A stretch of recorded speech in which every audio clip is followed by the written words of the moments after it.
It's my pleasure to introduce Maia Entwistle to talk about her paper Decolonial Aesthesis and Racial Capitalism in the Postcolonial Arab Gulf States.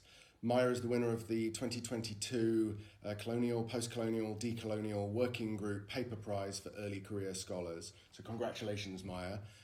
Review of International Studies was on the panel that judged the prize and will be mentoring the prize winners as they develop their papers into articles. And more information about the prize will be in a link in the notes accompanying this video. Maia is about to start a postdoctoral fellowship at the LSE, and her paper is a critique of the concept of critique of the epistemological bias of Western decolonial theory, and it examines the way in which racial capitalism can help, and here I quote, elucidate the mechanisms by which decolonial cultural production in the Gulf participates in the continued inscription of colonial relations. So congratulations again, Maia, on winning the prize. It's a great paper. I really enjoyed reading it. And I wondered, actually, if you could just start off by telling us how you came to be interested in the topic. Yeah. So, I suppose, actually, I guess like for many researchers, my research came out of my own personal experiences. Both my parents actually work in the arts, and so I've spent a lifetime kind of steeped in cultural production and the arts. And I guess for a kind of quite a considerable period, actually, and this is not something that I'm kind of unique in observing, there has been a real move towards, I suppose, more radical forms of cultural production, and then particularly in the context of kind of formerly colonised places, towards an expectation of, I suppose, kind of post-colonial or decolonial cultural production. And I guess that's then set against the backdrop in the Gulf of both a very kind of racialised and kind of precarious migrant workforce. And it was those two things, I guess, that I kind of observed when I was there and that I wanted to probe and kind of scope out the political dynamics of. Yeah, okay.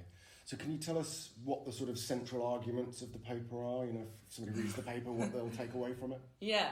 Well, actually, I mean, I should maybe add to what I just said, that also one of the kind of people that really has become a champion of the Sharjah Art Foundation, which is the kind of main institution that I look at in this paper, is Walter Mignolo.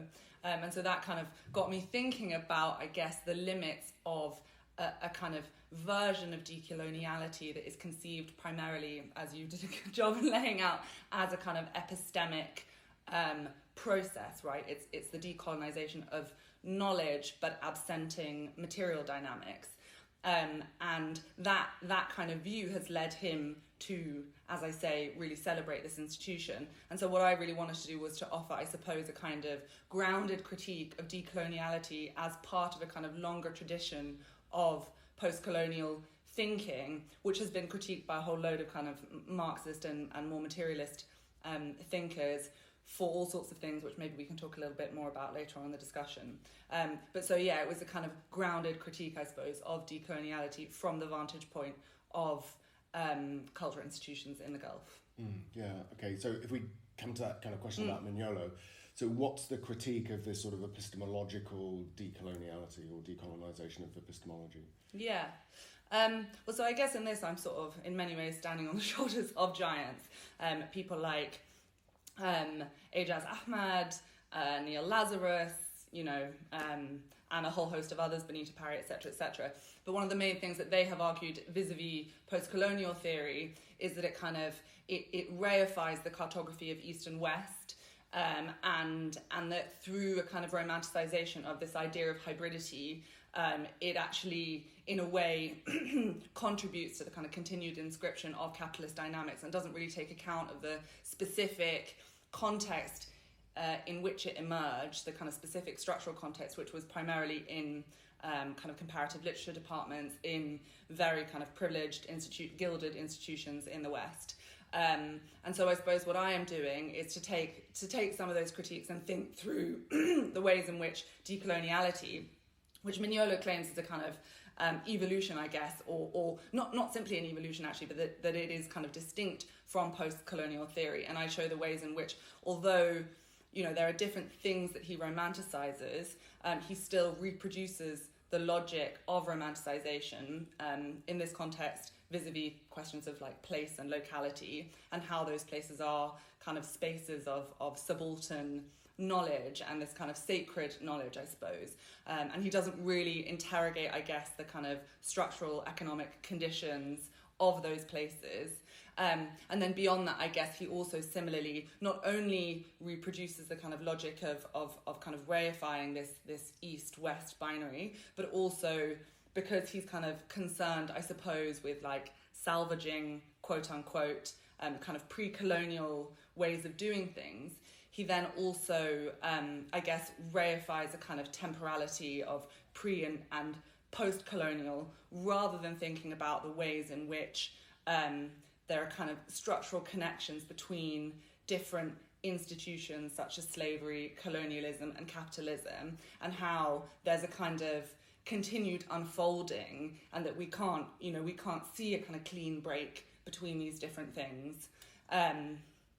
So that's, I suppose, the way it kind of critiques his conception, I guess, of decoloniality.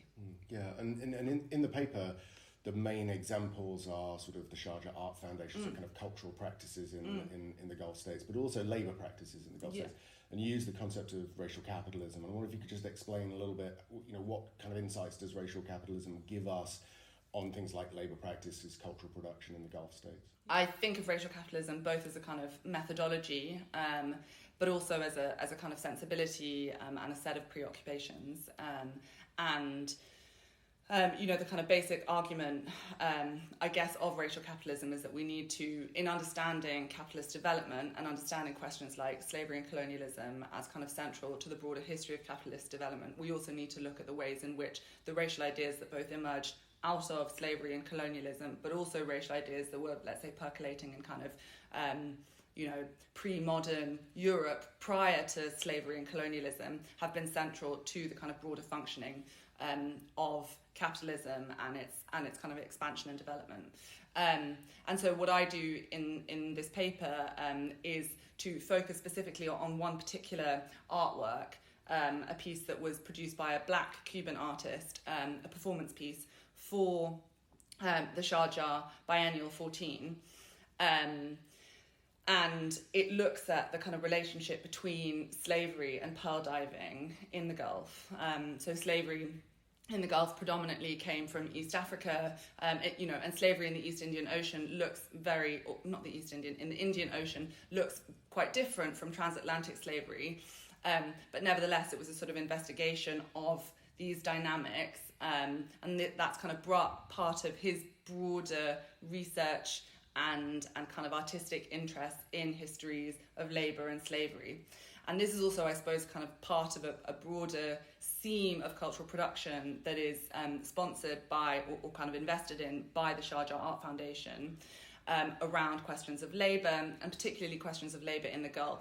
But so what I do, and kind of thinking with racial capitalism, is to reconstruct that history, but situate it in the longer history of labour in the Gulf, and then to show the linkages between slavery, kind of historic slavery, as a form of racialized labour operating in the Indian Ocean, and link it to the kind of current extant practices of labour sponsorship, which in the Gulf is known as the kafala system, and actually to show how there's a kind of, there are direct lineages that connect the kinds of changes from slavery to unfree labour and debt bondage with the kafala system, and yet because of the kinds of structural, or not just not simply structural actually, because of the kind of explicit prohibitions on what can be said, that he is forced to occlude those linkages in his performance.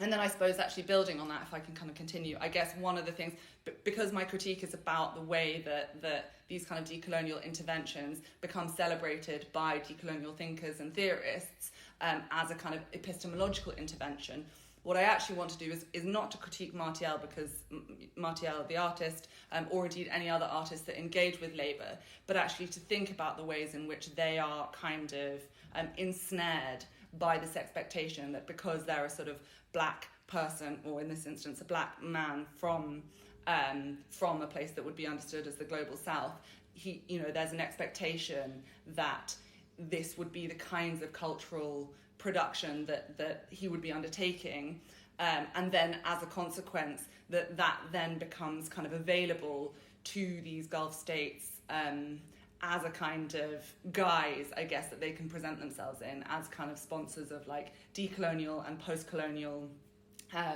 artworks, without taking account, I guess, of the kind of broader racialized dynamics of its political economy, which, as I say, is deeply rooted in the extraction and exploitation of this very precarious workforce from its peripheries. So I suppose reproducing kind of colonial logics in its political economy. Yeah.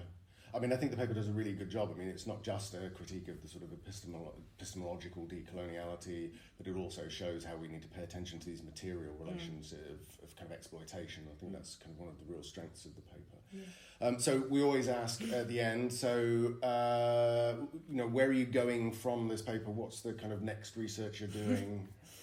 Yeah, I mean, so I've just finished my PhD, actually, and as you said, I've got this fellowship at the LSE starting, I'm kind of intending to try and get two papers out of one kind of directly out of my PhD and one out of this project that I'm working as a research assistant on. One which I guess takes the kind of, I suppose, interest in materialism and material dynamics and thinks about it in the context of kind of cultural urban development in the Gulf. So this paper looks kind of more at like cultural production, like the actual content. But in my PhD, what I tried to do was kind of look at the kind of whole breadth of cultural urban development and kind of situate it in particular within the urban environment. So there's one paper looking at that, and then another that looks at infrastructural investments in Israel from the UAE. And then I'm also making a podcast, which is really fun and is kind of about infrastructure and colonialism and all sorts of related things, I suppose, to both this paper and then my research more broadly. Fantastic. Look forward to reading those papers, but also to listening to the podcast. Oh, thanks. And congratulations again on winning the prize. Thank you so much. Thanks.